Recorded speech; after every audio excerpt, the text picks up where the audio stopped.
Well, we received good news about 15 minutes ago. The Qatari foreign minister announced that a 2-day extension of the ceasefire, including more hostage releases and more Palestinian prisoner releases and more humanitarian aid to enter Gaza, has been agreed upon. It was scheduled to end at 7 a.m. local time tomorrow morning. So it's good that it has been agreed upon and hopefully will go ahead as planned.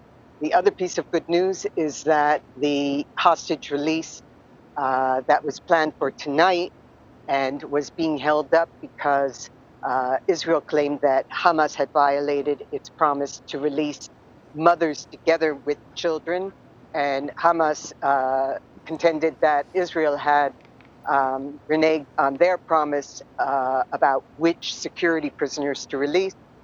Seems to have been resolved, and the release on both sides will go through. Uh, Ricki, when we last spoke on Friday, there was excitement about the hostages that were going to be released. We know that most of them now have been released, or some of them. Tell us about the reaction from families of those who've been reunited with their loved ones.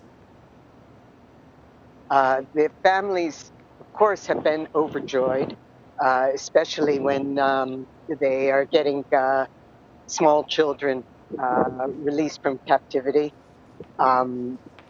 But there's kind of a bittersweet feeling because many of these families also have family members who were killed on October 7th. And the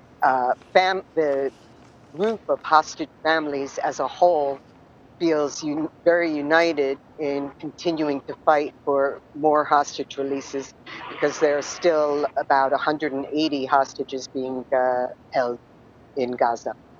Ricki, we understand there are several countries that are behind the negotiations to bring peace to this whole chaos. What's in the works really to end this war for good? Well, we don't know exactly what's going on behind the scenes. Qatar, Egypt, and there's a lot of pressure coming from President Biden in the U.S.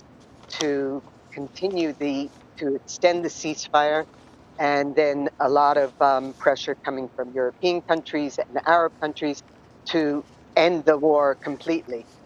Israel will not agree to commit to ending the war because they say that until they've achieved their goal of eliminating Hamas from Gaza and from the region in general, they won't stop fighting.